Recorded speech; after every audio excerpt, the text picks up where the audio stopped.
자, 오늘은 사주 공부를 잘하는 법에 대해서 이야기를 해보도록 하겠습니다. 가끔 어떻게 해야 사주 공부를 잘하는지, 별다른 비법이 있진 않은지 이런 질문들을 듣곤 하는데요. 딱히 왕도가 있다기보다는 공부를 하시는 선생님들마다 또 학자들마다 개인의 취향이나 의견, 주장 이런 게 뭐 각각 다르겠죠. 그래서 제가 했던 방식이나 바라보는 관점 이런 시각을 위주로 참고 삼아서 좀 말씀을 드려보도록 하겠습니다. 일단 사주 공부를 잘한다는 거는 사주 공부를 잘해서 결국 사주를 잘 보려고 하는 거죠. 사주를 잘 보려고 하는 거다. 근데 사주를 잘 보는 거에는 저는 마치고 못 마치고의 단편적 시각에서 좀 벗어나야 한다고 봅니다. 그러니까 무조건 적중을 하고 그 사람의 운기적인 흐름이 합격을 하냐 못하냐, 시험에서 떨어지냐 붙냐 뭐 이런 거에 대한 것들을 가끔 질문을 하죠. 문서도 그렇고 매매를 하냐 마냐, 언제 팔리겠냐, 그러니까 이런 당락이라든지 호불호에 대한 것들, 성패에 대한 것들 이런 것들을 이렇게 질문을 하면은 결국 그거에 대한 답변대로 이루어졌느냐, 이걸 가지고 실력이다, 엉터리다 이렇게 또 판단을 하시는 분들이 있는데, 이게 사실 마치고 못 마치고의 부분은 결국에 너무 단편적인 겁니다. 마치고 못 마치고에 대한 것은 이 사주팔자가 갖고 있는 고유의 속성을 있는 그대로 그냥 단정을 짓는 거예요. 물론 내가 본 흐름이 맞을 수도 있겠죠. 하지만 틀리다고 해서 결코 그 실력이 떨어져서 틀렸다라고 얘기할 수 없다는 거죠. 그게 무슨 말이냐면 흐름을 먼저 굵직하게 잘 볼 수 있어야 된다는 거예요. 흐름을. 맥락이 엉뚱하거나 아예 엉터리면은 결과값이 어쩌다가 운이 좋게 맞다고 하더라도 결국에는 그야말로 찍은 대로 잘 보면은 그거를 실력이 좋은 사람이다, 이렇게 우리가 착각을 하기 쉽다는 거죠. 그러니까 사주 공부를 할 때 여러분들이 많이들 좌절을 하거나 공부하다가 포기하시는 분들이 사주를 보면서 결국에 여기에서 이제 좌절을 한다는 거예요.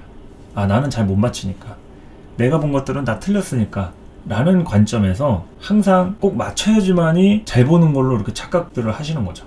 근데 그렇지가 않습니다. 물론 판단은 상담을 하거나 대화를 하는 상대 입장에서 어느 정도 정보 전달이라든지 도움이 되었다 이러면은 그것은 결국에는 내담자가 이제 판단을 하는 거죠. 너무 엉뚱한 소리를 하면은 그것은 이제 잘 본다고 할 수가 없습니다. 그런데 중요한 것은 너무 그런 적중하는 거에 대해서 내가 부담을 갖고 잘 맞춰야지만이 도사처럼 쪽집게처럼 그래야지 내가 사주를 잘 보는 거구나, 이런 시각에서 이제 벗어나야 한다는 겁니다. 결코 사주는 단정 지어서는 안 됩니다. 가능성 정도로 이런 흐름으로 간다고 하면 대체로 그렇게 될 비율이 좀 높아 보인다, 또는 내가 보기에는 왠지 그럴 것 같다 라는 예상 정도로 이렇게 하는 것이지, 무조건 내년에 망하고 다음 달에 이혼하고 언제 죽는다 이런 말을 단정적으로 한다라고 하면 설령 그게 사실일지라도 그것을 과연 잘 본다고만 얘기할 수 있을까 싶은 거죠.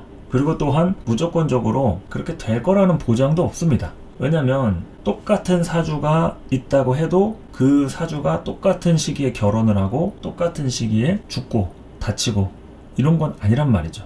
그래서 우리가 상담을 잘한다는 거는 사주를 잘 보는 게 아니라 사람을 잘 보는 거에 있어야 합니다. 사람을 잘 보는 거. 그러니까 그 사람이 지금 현재 상태나 자기가 어떠한 방향성을 추구하는지 이런 것들을 전달을 해주죠. 정보를 막 갖다 줍니다. 현재 재물의 상태, 직장을 이직을 하려고 하는데 어떠한 문제로 현재 직장에서 고충을 겪고 있다, 뭐 이런 이야기들을 우리한테 정보를 전달해 주죠. 그러면 거기에서 분석을 해야 됩니다. 우리가 그냥 사주만 가지고 육식갑자라든지 십성으로 때려가지고 어느 운에 식신이 들었으니까 편관이 들었으니까 어떻다 이게 아니라 그 사람이 하고 있는 지금 현재 흐름을 내가 느낄 수 있어야 된다는 거죠. 이거는 사주 공부할 때 기본 중에 기본이라고 저는 생각을 합니다. 사주 공부를 올바른 방식으로 잘 하고 싶으면은 이론적인 부분에 대해서도 공부가 필요하겠지만 그 이전에 순서라든지 맥락 파악에 대한 게, 즉 쉽게 얘기하면 눈치 싸움이 먼저 중요하다는 거죠. 그리고 당연히 상대가 하는 말을 알아들을 수 있을 정도의 문화를 알아야 합니다. 문화라는 거는 내가 직장인을 상대한다, 자영업자를 상대한다, 공무원을 상대한다 이랬을 때 그 사람들이 행동하는 양식이라든지 패턴에 대한 것들이 저마다 다르게 돼 있어요. 그러면 그 사람의 현재 방향성이라든지 추구하는 명예라든지 재물이라든지 사람을 대하는 방식에 대한 소통 능력이라든지 이런 것들에 각 문화가 다른데 그걸 일괄적으로 그냥 사주가 어떠니까 무조건 이렇게 되고 어떻게 안 되고 이거는 아니라는 거죠. 그래서 우리가 가끔 보면 한국 사람만 사주가 맞냐, 다른 나라 무슨 남반구 북반구나 어디 아프리카 세렝게티 초원이나 뭐 남극 북극 뭐 이런 사람들은 안 맞냐, 그 사람들의 문화를 알면 볼 수 있다는 거죠. 충분히 어떤 생활 양식을 갖고 있고 주 식문화하고 생활 패턴이 어떤지 이런 거를 판단해 가면서 그 사람들이 가지는 가치를 우리가 판단할 수 있다고 하면 그거를 가지고 이제 이야기를 풀어 나가는 거죠. 그래서 이러한 문화 같은 거를 잘 알아야 합니다. 그래서 사주 공부를 조금만 해도 상담을 잘하는 경우가 있어요. 서비스업이라든지 사람들을 많이 상대해 본 사람들 있죠.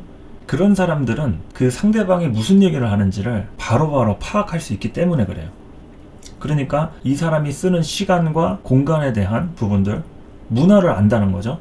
그러니까 직장인이구나, 연봉은 얼마 정도 돼 있구나, 이 사람이 돈을 얼마나 벌면은 생활 환경이나 수준이 어느 정도 돼 있구나, 이런 것을 한눈에 파악을 하니까 여기에서의 문화 인지가 굉장히 빠르게 들어와서 대화가 되는 거죠. 그런데 사주 공부를 아무리 10년, 20년을 해도 그 문화에 대한 인지가 느리거나 이해를 못한다라고 하면 그러면 대화가 될 수가 없겠죠. 그냥 사주 얘기만 해야 돼요. 그 사람하고의 인생 얘기 또는 결혼을 한 사람, 직장을 다니는 사람, 사업을 했다가 망한 사람, 이런 다양한 부류의 사람들 있잖아요. 그럼 그 사람과 대화를 할 때 그 사람 기준에서 다양한 이야기들을 할 텐데 나는 그냥 사주 얘기밖에 할 게 없는 거죠. 그 사람하고의 어떤 문화적인 차이를 극복하지 못하니까 내가 맞춰서 이야기할 수가 없는 겁니다. 그래서 사주 공부를 하실 때는 이론적인 것도 중요하지만 기본적으로 맞히고 못 맞히고의 이런 단편적 시각, 이 적중에 대한 단편적 시각, 이거 벗어나라 했고요. 두 번째는 문화를 알아야 한다, 이렇게 얘기를 했습니다. 이런 연구를 머릿속에서 생각하고 궁리하고 또 직업적인 부분에 대해서 내가 상대방에 대한 직업을 잘 몰라요. 그럼 아는 척 떠들고 뭐 관이 어떠니까 제가 어떠니까가 아니라 물어보면 됩니다. 그 사람이 어떤 일을 하는지, 사람을 다루는지 돈을 다루는지, 시간이 정해져 있는지 프리랜서적으로 건수라든지 영업을 위주로 하는 사람인지, 이런 식의 흐름들을 배워가면서 아는 건데 그냥 단순히 사주만 보려고 하면은 상담이 안 된다는 거죠. 자, 그리고 세 번째는 롤모델이 있어야 합니다. 모방은 창조의 어머니라고 얘기를 하죠. 내가 책을 읽든 강의를 듣든 어떤 요즘에는 사주를 가르치는 분들이 굉장히 많습니다. 각각 저마다 스타일도 다르고 공부한 방식이나 성향에 대한 게 누구는 말로 하시는 분 있고 누구는 글을 써가지고 전달하는 부분이 크게 나누면 두 가지가 있죠. 어떤 방식으로든 내가 이 사람이 사주를 잘 보는 것 같고 이 선생님에 대한 것들을 내가 흡수를 해야겠다 라고 생각을 했으면 그 롤모델이 딱 한 사람, 큰 범주로 놓고 봤을 때 중심에 있는 딱 한 사람이 있어야 됩니다. 여러분들이 여러 정보들이 난무하는 그런 시대에 살고 있어요. 불과 15년, 20년 전만 해도 책들도 많이 없었고 강의를 하는 이런 인터넷 시장 이런 것도 많이 발달이 되어 있지 않아서 그 당시에는 단순히 강의를 녹화한 CD 같은 거 있죠. 그걸 구워가지고 아는 사람들끼리만 공유를 한다거나 수업을 들은 사람한테 나눠주고 막 그랬는데 요즘에는 많죠. 정보화 시대의 그 홍수 속에서 우리가 살고 있습니다. 그럼 여기에 대해서 이제 분별력이 필요한데 초보 시절에 내가 아무것도 모르는데 누구 말을 듣고 어떤 선생을 찾아가야 할지 이런 거에 대한 분간이 안 간다는 얘기죠. 그런데 거기서 제일 중요한 핵심 키워드는 뭐냐면 내가 닮고 싶은 사람을 정하는 거예요. 그거는 사주를 잘 보고 못 보고도 중요할 수 있겠지만 내 성격하고 비슷한 선생님을 만나면 좋습니다. 그러니까 나의 성향과 크게 차이가 나는 선생님 있죠. 나는 말이 좀 느리고 이해력도 좀 빠르지 못한데 말을 너무 빠르게 하는 선생님을 만났다. 이러면 성향이 완전 차이가 나는 거잖아요. 그리고 나는 사주를 많이 풀고 싶은데 이론에 대한 얘기를 너무 많이 한다든지 아니면 나는 이론 공부를 많이 하고 싶은데 맨날 사주만 풀어준다든지 이러면은 성향의 차이가 많이 나겠죠. 내가 기본적으로 순서를 잡아가고 싶다. 그러면 체계적으로 스텝 1, 2, 3부터 이렇게 해주는 선생님을 만나야 되는 것이고 체계보다도 정말 중요한 실전에 대한 거라든지 내가 지금 당장 궁금한 뭐 이 부분에 대해서 문제 해결을 해줄 선생님이 필요하다. 그러면은 순서가 필요가 없습니다. 그냥 내가 갖고 있는 문제에 대해서 콕 집어가지고 그걸 해결해주는 선생님이 있으면 되겠죠. 이렇게 여러분들이 추구하는 방식과 성향이 굉장히 다양하기 때문에 그냥 어떤 선생님이 나한테 가장 적합한 선생님이다 라고 얘기할 수가 없는 게 현실인 거죠. 그러니까 거기에 대해서는 여러분들이 노력을 하셔야 됩니다. 많이 찾아보고요. 또 그 사람이 하는 말에 대한 것들을 들어보면서 그 핵심과 맥락을 파악할 수 있어야지 그 선생님을 평가할 수 있는 거죠. 그냥 강의 몇 번 들어보고 뭐가 잘 맞는 것 같다더라 하면서 접근한다는 거는 그거는 조금 위험하다는 거죠. 시간이 지나서 결국 돈 쓰고 시간 쓰고 실제로 강의도 들어보고 하다 보면은 성향이 이게 아닌데 내가 너무 섣불리 판단을 했다 이런 경우도 생길 수 있으니까 반드시 거기에 대해서는 신중하게 판단해야 된다는 거죠. 물론 그 실패하는 과정도 다 경험의 연속입니다. 여러분 항상 완벽할 수만 없어요. 저도 그렇고 여러분도 그렇고 항상 실패하고 실수하고 넘어지고 다시 일어나고 계속 반복 작업을 통해서 성장하는 거기 때문에 결코 내 실수에 대한 것을 두려워하실 필요가 없다 이거죠. 특히나 이 사주 공부하는 부분에 대해서는 확실하게 끈기와 인내가 있어야 합니다. 끈기와 인내라는 거는 뭐 실패를 하든 성공을 하든 중요하지 않아요. 무조건 끝까지 버티겠다라고 하는 신념과 마인드, 그런 것이 나를 성장시키는 거죠. 근데 맨날 재밌는 것만 찾고 쉬운 것만 찾고 어디는 어렵다, 어디는 이해가 안 간다. 어렵고 이해가 안 갈 수도 있어요. 하지만 내가 노력을 얼마나 했느냐가 중요한 건데 늘 가르치는 선생이나 뭐 책에 나와 있는 내용 자체만 가지고 평가적인 태도로만 일관한다고 하면 그러면 나는 레벨업이 평생 될 수가 없다는 거죠. 이해가 되지 않더라도 어렵더라도 한 번 더 접근해보고 몇 번이라도 반복적으로 써서 암기하고 이해하려고 노력을 하는 자세가 있어야지, 그래야지 레벨업이 되는 것인데 그냥 노력을 안 하고 계속 누가 어떻게 얘기해 주는 게 쉽고 전달력이 좋더라 그러는 것은 한계가 있다는 거죠. 반드시 내 걸로 소화할 수 있는 단계와 시점들을 거쳐야 합니다. 그래서 끝까지 버티고 내가 이걸 통해서 돈을 벌고 돗자리를 펴고 큰 일을 해서 이게 아니어도 내 팔자에 대한 거 자체만이라도 사실 완벽하게 알고 싶잖아요. 우리가 뭐 완벽하진 않더라도 완벽에 가깝게 좀 많은 정보를 얻고 싶잖아요. 내가 어느 운에 잘 되고 뭐를 왜 조심해야 되는지 이런 것들을 이제 상담을 받다 보니까 지겨워서 이제는 내가 내 사주를 알아보자 이렇게 접근하신 분들도 많다는 거죠. 그러면 거기에서 제일 중요한 것은 내 자신한테 관심을 가져주는 것에 인색하면 안 된다는 거예요. 포기하지 않고 끊임없이 시도를 해야 된다는 거죠. 나를 알아가는 과정에 있어서는 반드시 정성과 열정이 있어야 합니다. 그래야지 어느 한순간에 딱 깨달음을 얻게 되는 것도 있고요. 그래서 이 3번의 이 롤모델을 말씀을 드렸을 때 그 선생님이 됐든 어떤 뭐 학자가 됐든 이런 롤모델에 대한 부분이 있으면은 일관성을 좀 같이 가질 필요가 있어요. 일관성. 그러니까 이것저것 다 보고 재밌게 컨텐츠 올라오면은 뭐 보고 할 수 있겠죠. 그런데 제일 중요한 것은 중심이 흐트러지면 안 된다는 거죠. 반드시 롤모델 한 명을 정해두고 그 부분에 필요한 것들을 취해야지 여기서 이거 보고 저기서 저거 보고 이렇게 내 머릿속이 혼란해지면은 어느 순간엔 서로 말이 다르기 때문에 내가 누구 말이 옳은지 분별을 못하게 되죠. 그러니까 이 롤모델적인 관점에서는 일관성이 반드시 따라올 필요가 있다. 내가 하물며 엉터리 선생이라 할지라도 모시고 공부하는 그 순간만큼은 그 선생의 이론을 어느 정도 흡수를 할 수 있어야지, 그래야지 결국에 그게 실수였구나 라고 해도 그 뒤에 제대로 공부를 받아들일 수가 있어요. 그런데 좋은 선생이고 엉터리 선생이고 열심히 해본 적이 없다 그러면 이거는 가르치는 사람이 아니라 이제 배우는 사람의 문제가 이제 따라오는 거죠. 그럴 때 이제 끈기와 인내가 이제 필요한 거고, 그리고 다음에는 한 이론에 집착하는 우를 범하지 말 것. 이 사주 공부를 하다 보면요 다양한 이론들이 있습니다. 단식적인 부분이지만 뭐 일주론부터 해서 천간론이다, 지지론이다, 뭐 십성론이다, 격국론이다, 억부론이다 해서 다양하게 이론들이 많아요.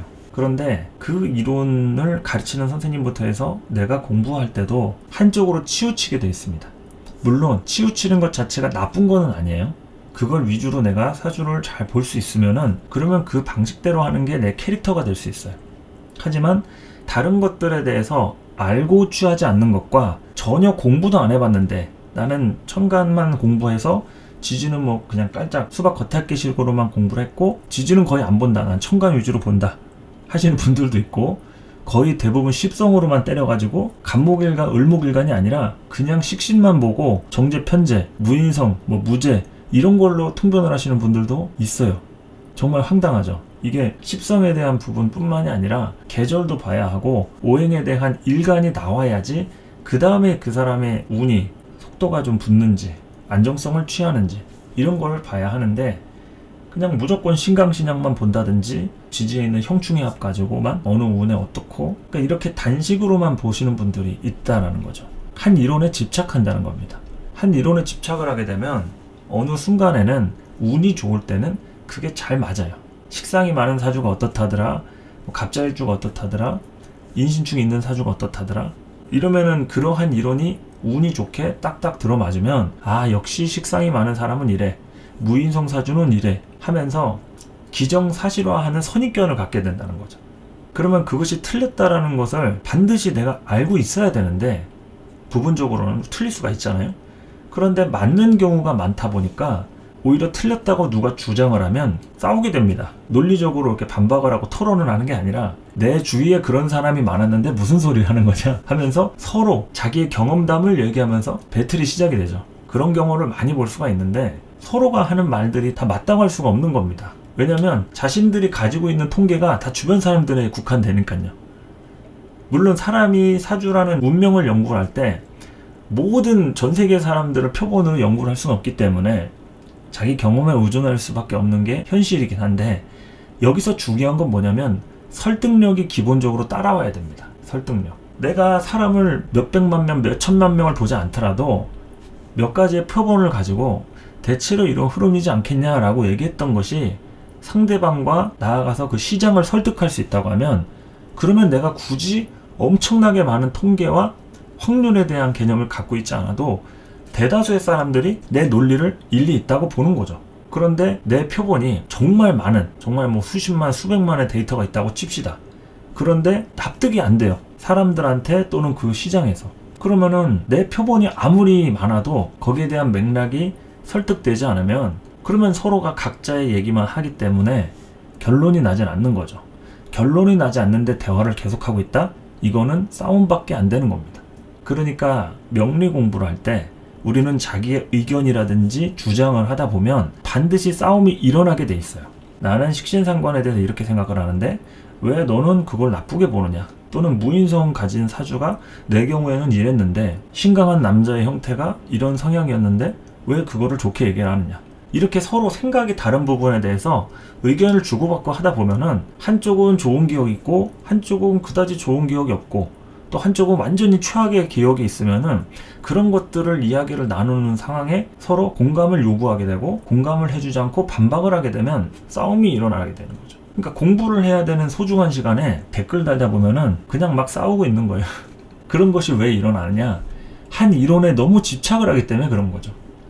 내가 알고 있는 이론의 한계를 극복하지 못하고 또는 인정하지 못하고 내가 하는 지식적인 부분에 대한 것을 고집적으로 바라볼 때 감정적으로 나가게 된다는 거죠. 사람은. 이 학문이라는 것은 감정도 물론 필요하지만 논리와 설득이 정말 필요합니다. 그것이 이제 정말 중요한 학문이 될 수밖에 없는 거죠. 이 운명학이라는 게.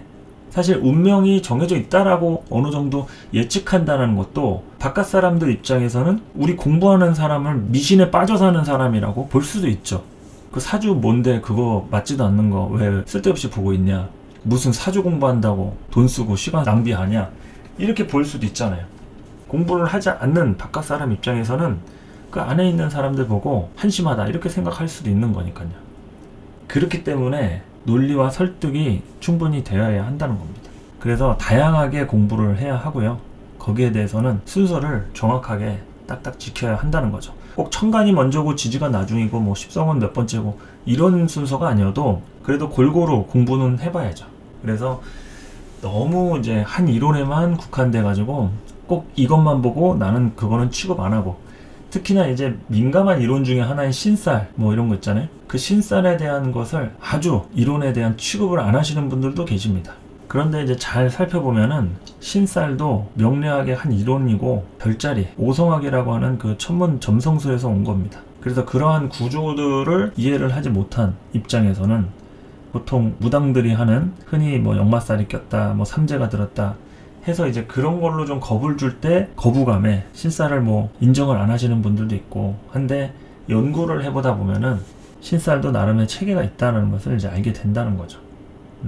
그래서 당연히 신쌀만 봐서도 안 되고 하나의 이론들을 알아가다 보면은 치우치는 우를 범하지 않게 된다, 이런 얘기죠. 자, 그 다음 6번째는 불편한 진실에 마주할 자세가 되어 있을 것. 이거는 뭐냐면 제가 사주 공부를 하면서 느낀 거기도 하고, 여러분들이 공부를 하면 할수록 나날이 실력이라든지 레벨업이 발생이 되겠죠. 근데 그럴 때 재미도 있고 내가 예측한 것들이 맞게 되면 신기하기도 하고 그럴 텐데, 당연히 좋은 것만 있다고 하면은 고민할 게 없겠죠. 때로는 불편한 진실이라고 하는 것들, 우리 사주라든지 인생에서 한 번쯤은 겪어야 할 고통이라든지 좀 어려움 같은 것들, 또 내 사주도 그렇지만 남의 사주에 대한 아킬레스건이나 부정적인 단점에 대한 것들을 얘기할 상황이 반드시 따라오게 됩니다. 물론 그것을 너무 악담하듯이 장담하듯이 얘기한다는 거는 조심을 해서 말을 해야겠지만, 어쨌든 그런 부분에 대해서 무조건 회피하려고만 한다고 하면 우리는 본질을 빼놓고 딴소리만 하게 되는 거죠. 그러니까 인생에 대한 관점에서 이렇게 연구를 하다 보면은 그 불편한 진실에 마주할 자세가 되어 있어야 합니다. 안 좋은 일도 나의 일부고, 또 내가 타인한테 그러한 얘기를 해주더라도 뭐 돌려서 얘기하든 돌직구로 얘기하든 반반씩 얘기를 하든 얘기를 해야 될 때가 분명히 있죠. 그래서 무조건 좋은 것에만 집착하는 버릇을 들이면 좋지가 않겠죠. 언제 돈을 벌고 언제 명예가 생기고 언제 집이 팔리고 다 우리가 원하는 것들이잖아요. 원하는 값에 원하는 시기에, 또 과정도 수월해야 되고, 그리고 공부는 조금 했는데 성적은 많이 나왔으면 좋겠고, 이런 것들이 이제 우리가 원하는 거잖아요. 재테크를 할 때도 투자금은 조금인데 수익금은 많이 먹었으면 좋겠고, 대부분 다 욕심인 겁니다. 그래서 욕심에 대한 것들을 얼마나 줄이고 있는 그대로의 현실을 바라볼 수 있는지. 그러니까 사주를 보다 보면은 자꾸 이렇게 환상 속에 빠져가지고 우리가 막 판타지 소설을 막 쓰게 되기도 합니다. 근데 어느 정도의 소설을 쓰는 거는 괜찮아요. 계속 시나리오를 써가면서 리딩을 해야 되니까 어느 정도의 소설과 시나리오는 괜찮다. 근데 너무 그게 현실과 동떨어진 판타지로 가면은 그거는 이제 문제가 된다는 거죠. 그 사람한테 해당이 될 만한 소설을 써야지, 갑자기 공상, 망상, 막 과학소설 막 이런 걸 쓴다고 하면 그거는 조금 문제가 있는 거니까요. 그래서 불편한 진실에 마주할 자세가 정말 중요합니다. 이게 사주에 대한 실력은 늘어는 가는데, 이게 어느 순간에 멘탈이 나가가지고 사주 공부를 하다가 접으시는 분들도 있어요. 어느 순간에는 우울해지거든요. 인생을 안다라는 게, 우리가 알면은 처음엔 이런 생각도 하잖아요. 미리 축일 피용한다고 해서 길한 거는 취하고 흉한 거는 피할 수 있지 않을까 하면서 희망 회로를 열심히 돌리고, 처음에는 맞으니까 신기하니까 엄청 재밌어요. 그런데 공부를 계속 하다 보면은 어느 순간에는 아, 내가 아무리 노력해도 내 팔자의 한계는 벗어날 수가 없는 영역이라는 게 있구나. 이거를 딱 깨달을 때 정말 운명이라고 하는, 이 팔자라고 하는 거대한 우주 앞에서 좀 좌절을 한다거나 의지력이 떨어질 때가 있다는 거죠. 그럴 때 보통 남의 인생도 그렇고 내 인생도 막 팔자로 들여다보고 싶지 않고 이럴 때가 있는데, 그 시기를 겪어 나가야 된다는 겁니다. 네, 여기는 지금 아마 지금 이제 막 시작한 초보분들부터 해서 공부를 그래도 몇 년 하신 분들, 또 10년 안팎으로 그 이상 하신 분들도 계실 텐데, 정말 중요한 것은 공부하다 보면은 반드시 멘탈이 갈릴 때가 온다는 얘기죠. 되게 우울하고 팔자를 알면 할수록 좀 더 부정적이게 되고, 그리고 실제로 사주를 보러 오는 사람들의 기본 근간이 자기 인생이 잘 풀려서 오는 사람들은 잘 없단 말이에요. 보통 결혼 생활에 대한 만족도라든지 사업에 대한 구상이 생각대로 잘 되지 않거나, 또 나의 출생의 비밀 같은 거, 태생이 어떻고 부모가 어떻다더라, 이런 것들에 대한 퀄리티라든지 수준을 보면은 당연히 좋은 사람보다는 그렇지 못하는 사람들이 어려움들을 겪는 상황을 가지고 오게 된다는 거죠. 그러면 그런 얘기들을 계속 듣다 보면은 우리는 당연히 좋은 얘기, 희망적인 얘기, 또 잘 사는 얘기를 들어야 기분이 좋고 으쌰으쌰 해가지고 의욕적으로 살 수 있을 텐데, 대체로 좀 기운 빠지는 얘기라든지 또 그러한 속성에서 이제 살다 보면은 소위 우리가 얘기하는 진상 손님 같은 경우 있죠. 진성은 뭐 그 손님이 그럴 수도 있고 우리가 진상이 될 수도 있는데, 자신의 어떤 성향 자체에 대한 게 너무 이렇게 감정적으로 와닿다 보니까 굉장히 현타가 올 때가 있다는 거죠. 그러니까 이제 그럴 때 회의감이 든다거나, 이 사주 공부를 하면서부터 내가 과연 밝아졌는가, 어두워졌는가, 이런 걸 봤을 때는 반드시 그런 부정적인 측면도 무시할 수 없다는 겁니다. 왜냐면 팔자를 안다고 우리가 고칠 수 있는 건 아니니까요. 그래서 의외로 또 이 팔자를 공부하시는 분들 중에 부정적인 사고관념을 가지신 분들도 꽤 됩니다. 거기에 대한 어떤 한계치에 대한 것을 항상 규정사실화 할 수밖에 없기 때문에, 제가 아까 단정은 짓지 말자고 했잖아요. 그래도 계속 같은 말을 반복하다 보면은 어느 정도의 한계라는 것은 존재하는구나, 이 사람이 만약에 하나라도 될 수도 있긴 하지만 될 가능성은 조금 낮아 보인다, 조금 어렵지 않겠나 라는 생각을 가지고 보면은 항상 그런 식으로 이렇게 패턴이 되어지다 보니까 생각을 그렇게 하게 되는 거죠. 이 공부를 해서 내가 얻을 수 있는 게 뭐가 있는가. 결국에는 이제 사주를 잘 봐서 돈을 많이 벌고 명예가 올라가고 유명한 선생님이 되고 뭐 이런 타이틀을 얻는 경우도 있겠지만, 자기 자신과의 싸움에서는 좀 그 회의감을 벗어나지 못하는 경우도 생긴다라는 거죠. 그래서 멘탈이 강한 사람만이 살아남을 수 있는 겁니다. 여기에서의 4번인데, 끈기와 인내, 이거는 의지력이 약한 사람은 가질 수가 없어요.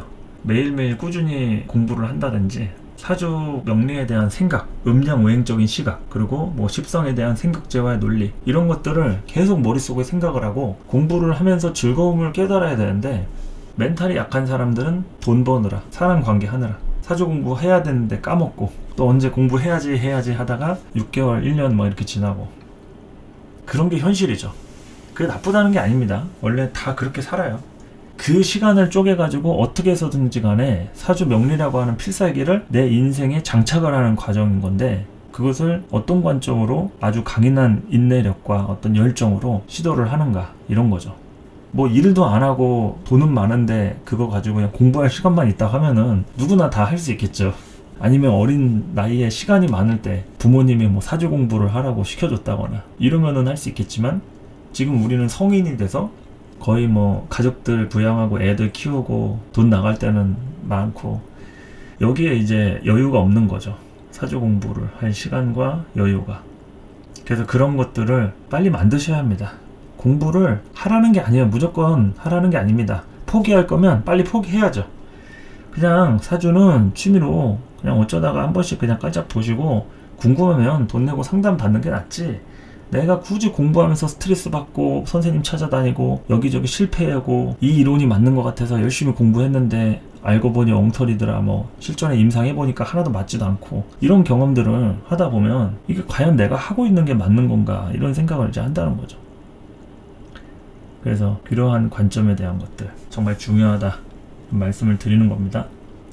자, 그 다음에는 이론을 어느 정도 익혔으면은 핵심적인 것 위주로 할 것, 이거는 무슨 얘기냐면, 예를 들어서 천간이라고 했을 때 간목부터 개수라고 하는 범주가 있죠. 10개의 천간이. 그런데 예를 들어서 내가 현업에서 상담을 하고 있어요. 아니면 주변에 임상을 하는데 거의 간목하고 뭐 병화가 월등하게 포진이 되어 있다. 그리고 경금하고 개수는 하나도 없어요. 그러니까 그런 식으로 내가 항상 만나는 사람마다 항상 간목이 많고 무토가 많고 기토는 하나도 없고 어떨 때는 정화가 많고, 이런 식의 퍼센테이지가 있습니다. 그러면은 내가 그 핵심적인 것을 위주로 공부를 하는 게 순서지, 나하고 2년 되지도 않았던 경금일간, 개수일간 이런 사람을 한다는 거는 시간 낭비라는 거죠. 물론 하시는 거는 여러분 자유입니다. 근데 여러분 주변에 간목이 많으면 간목을 먼저 독파를 하고 그 사람들이 왜 그렇게 생겨 먹었는지를 이해해야지, 왜 멀쩡한 간목이 많은데 그걸 놔두고 쓸데없는 정화를 하고 왜 무토를 하고 개수를 하냐 이거죠. 개수가 많으면 또 개수를 하고 간목이 없으면 또 간목을 넘어가야 될 수도 있어요. 그런데 문제는 우리는 간목부터 개수를 다 하려고 욕심을 부린다는 게 팩트고 시간 낭비라는 겁니다. 이를테면은 내가 상담을 하는데 그 사람의 속성이 자영업자가 많아요. 직장인은 없어. 아니면 반대로 직장인만 있고 자영업자나 사업가가 없다고 치면은 내가 직업 중에서도 직장인, 즉 공무원 위주로 봐야 하는 사주 구조가 따로 있다는 거예요. 그러면 그걸 위주로 연구를 해야지 쓸데없는 자영업자라든지 아니면 뭐 사업가의 사주를 보는데 갑자기 뭐 국회의원, 막 변호사, 판사 이런 사람들의 사주를 연구한다? 크게 의미가 없다는 얘기죠. 내가 직접 만날 수 있는 사람을 기반으로 세팅을 해야지 굳이 신경 쓰지 않아도 될 것에 시간 낭비를 할 필요가 없다는 얘기입니다. 그래서 다 하지 말라고 하는 것은 이 세상의 모든 것을 우리는 다 알 수가 없어요. 사주의 이론도요. 왜 사주 공부가 끝이 없냐면 불필요한 것까지 다 합치면 끝이 없는 거예요. 그런데 우리가 만나는 사람들과 내가 주로 다뤄야 할 이론들, 아까도 얘기한 이 한 이론에 집착하지 말라고는 했는데, 그런데 내가 보통 억부로 풀었을 때 잘 맞는 사람 있고 격국으로 풀었을 때 잘 맞는 사람 있다 라고 하면은 주로 내가 그 이론을 차용할 수는 있다는 얘기죠. 그런데 다른 이론을 모르고서 한 이론만 하지 말자는 거지, 공부를 다 하다 보면은, 그러니까 이론을 어느 정도 익혔다고 하면은 그 다음부터는 내가 주로 쓰는 칼이 따로 있고 가위가 따로 있다는 얘기예요. 우리 주방에 있는 도구들 맨날 다 꺼내가지고 쓰지 않잖아요. 컵도 내가 주로 마시는 컵이 따로 있고 텀블러도 그렇고 가방도 그 많은 가방들 다 메고 다닙니까? 주로 메고 다니는 메인 가방 하나씩 따로 있잖아요. 그런 이치인 거죠. 내가 주로 입는 옷이나 가방이나 신발이나 착용하고 다니는 액세서리나 이런 것들이 트렌드에 따라서 조금씩 차이는 생기겠지만 그래도 주로 내가 다니는 위치에 따라서 어디 공간에 따라서 그렇게 이제 코드가 달라지니까 사주도 마찬가지로 거기에 맞게 연결을 지어야죠. 그래서 우리가 사주 공부도 잘하는 거지만 상담을 잘하려고 할 때는 좋은 얘기, 맞는 얘기를 하는 게 중요한 게 아니라 불필요한 얘기, 쓸데없는 얘기를 안 하는 게 중요한 거예요. 그 사람이 나한테 정말로 막 뭐 도사 같고 쪽집게 같고 이런 생각은 안 들어도 적어도 나한테 정말 생뚱맞거나 엉터리 같은 소리만 안 들었다고 해도 우리는 반은 성공한 거죠. 저도 제가 어디 가서 뭐 잘 본다, 잘 가르친다 이런 얘기 안 합니다. 그냥 엉터리만 아닐 뿐이다. 엉터리 같은 소리는 안 하는 거지. 나머지는 이제 판단은 다른 사람들이 하는 거니까. 그런데 여러분들도 잘하는 거 이런 거 떠나서 엉터리는 되지 말자 이런 얘기인 겁니다.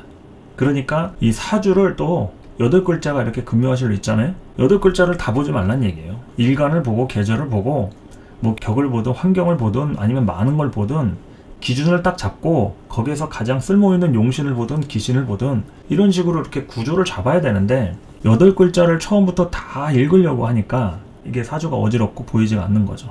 그리고 사주를 임상을 할 때는 그 사람에 대한 정보와 이력이 반드시 있어야 됩니다.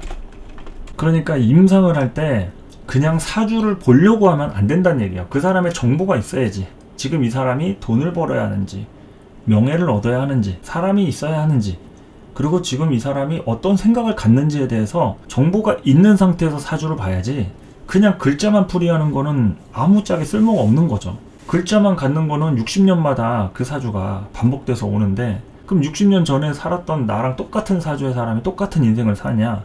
아니라는 얘기예요. 시대가 다르고 그때 고민했던 측면들의 문제들이 다르기 때문에 그 사람이 무슨 생각을 하고 어떤 문제로 사주를 보려고 하는지를 명확하게 분별을 해야 된다는 겁니다. 그래서 대상자의 정보라든지 이력이 충분해야 하고 여기서 제일 중요한 것은 가족관계 여부가 정말 중요합니다.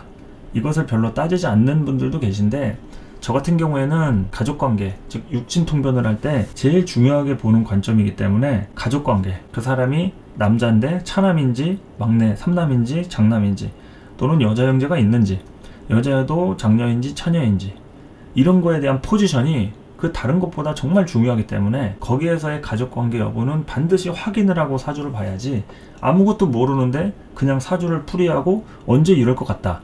이거는 말이 안 되는 거예요. 그렇게 봐서는. 볼 수는 있겠지만 흐름을 우리가 제대로 보고 있는지 확인을 할 수가 없잖아요. 계속 문진을 해가면서 내가 보고 있는 게 맞는지 판단을 해야 되는데 그런 것들이 판단이 안 됐을 때는 그 임상을 뭐하러 하냐 이겁니다. 정확하게 정보가 있는 상태에서. 그러니까 연예인 사주라든지 유명인 사주 중에 검증이 되어 있는 시간까지 요즘에 막 사주 보는 프로그램들 나오다 보면은 이렇게 노출이 되잖아요.